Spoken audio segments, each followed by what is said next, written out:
یہ شروع کرتے ہیں اس خالق کائنات کے نام سے جس نے لفظ کن سے کائنات کی تخلیق فرمائی اور 18,000 مخلوقات میں حضرت انسان کو قوت گویائی اور عقل و شعور جیسی نعمتیں ودیت کر کے تمام پر سرفراز کیا ہے کہ رہ گزر کوئی ہو منزل کا تقاضا تو ہے.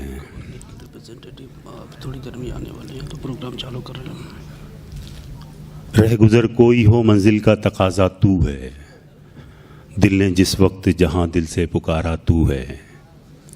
چشم بینا کو بصیرت، دل محزوں کو یقین، ڈوبتی آس کو تنکے کا سہارا تو ہے. چاند سورج تیرے اوصاف بیاں کرتے ہیں، ہم فقط نور کا پرتو ہے سراپا تو ہے. خود کو دیکھوں تو دکھائی نہیں دیتا کچھ بھی، تجھ کو سوچوں تو ہر ایک شے میں سمایا تو ہے. میں نہایت ادب اور احترام کے ساتھ جناب حافظ نعیم الدین صاحب کو آواز دیتا ہوں کہ وہ آئیں اور اس باوقار مشاعرے کا تلاوت کلام پاک سے آغاز فرمائیں. جناب حافظ نعیم الدین صاحب. اعوذ باللہ من الشیطان الرجیم.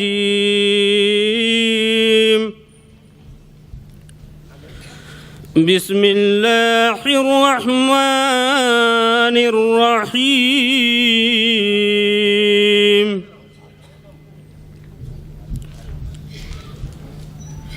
ان اللہ اشترى من المؤمنین انفسهم واموالهم بان لهم الجنہ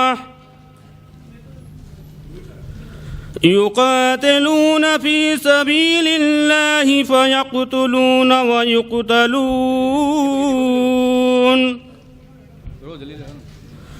وعدا عليه حقا في التوراة والإنجيل والقرآن ومن أوفى بعهده من الله فاستبشروا ببيعكم الذي بايعتم به وذلك هو الفوز العظيم.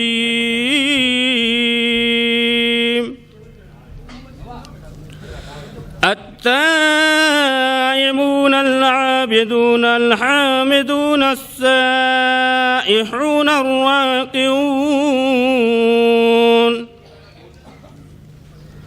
الراكعون الساجدون الآمرون بالمعروف والناهون عن المنكر والحافظون لحدود الله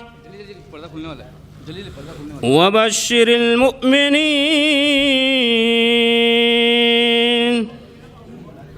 آمنت بالله صدق الله العظيم.